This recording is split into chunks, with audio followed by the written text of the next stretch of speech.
Humanity has always told stories of creation, heroes, and destruction. Among the most powerful is the tale of a great flood that washed the world clean. In the Judeo-Christian tradition, this is the story of Noah's Ark. Noah, warned by a divine voice, is told that humanity has become corrupt and a cleansing flood is coming. He's tasked to build a massive ark, a lifeboat for his family, and two of every animal. Imagine the lone shipbuilder working in faith while others doubt. The rains come, lasting 40 days and nights, as water covers the earth. Everything perishes except those sheltered in the ark. They float on a silent ocean, inheritors of a drowned world. Yet within the devastation, hope survives. When the waters recede, the ark rests on the mountains of Ararat. Noah sends out a dove, which returns with an olive leaf, a sign that life can begin again. Stepping onto dry ground, a covenant is made. A rainbow appears, a promise that the world will never again be destroyed by flood. This ancient story is more than a tale.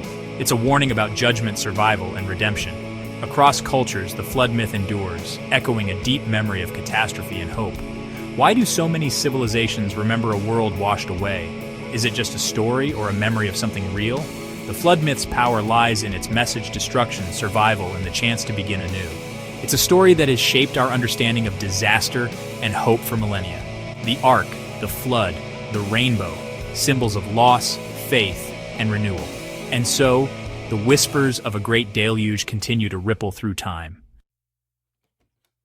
The story of Noah is not unique. In ancient Mesopotamia, the Epic of Gilgamesh tells of Utnapishtim, warned by the gods to build a boat and save life from a divine flood.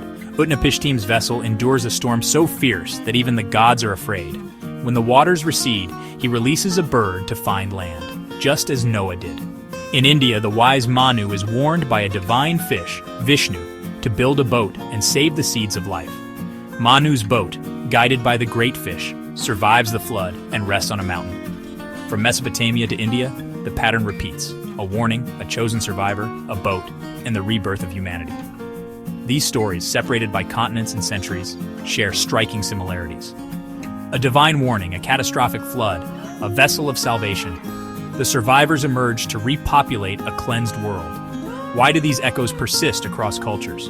Are they coincidence, or do they point to a shared experience? The flood myth is a thread woven through the fabric of human memory. Its echoes remind us that we are united by stories of survival and renewal. Place these stories side by side, and the similarities are undeniable. Each features a divine judgment, a higher power deciding humanity has lost its way. The warning is given to one chosen individual: Noah, Utnapishtim, Manu. These heroes are righteous, wise, or favored, chosen to preserve life.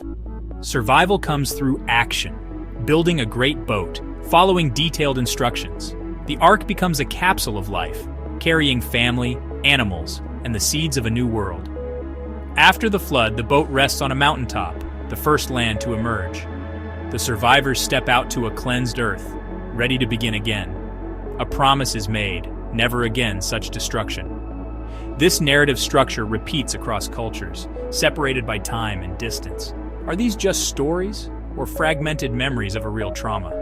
The flood myth's persistence suggests a deep, shared human experience. It's a tapestry of warning, survival, and hope. And it asks, what truth lies beneath these ancient waters? Could these myths be rooted in real events? Science finds no evidence for a global flood, but there is proof of massive regional floods. At the end of the last ice age, melting glaciers raised sea levels, swallowing coastlines and settlements. For ancient people, such floods would have felt like the end of the world. The Black Sea deluge hypothesis suggests a sudden, catastrophic flood transformed a freshwater lake into a sea, submerging entire communities. Survivors would have carried stories of a world destroyed by water. Over generations, these memories grew into legends of divine punishment and renewal. A local disaster becomes a global myth. The scale changes, but the message endures: nature's power, human survival, and the hope of a new beginning. The flood myths may be fossilized memories of real trauma, retold for generations. What are these ancient stories telling us? They warn of the consequences of human actions: arrogance, corruption, imbalance with nature. The flood is a response to our choices, a reminder that we are part of the world we shape. The heroes survive because they listen, heed warnings, and act. These myths urge us to pay attention to science, to nature, to the signs of crisis. Yet, they also offer hope. After destruction comes renewal, a second chance. The Ark is a symbol of resilience, carrying life and knowledge through chaos. Today, as we face rising seas and climate change, the warnings are clear. Will we listen and prepare, or ignore the signs? The flood myths challenge us to respect our world and build a future worth inheriting.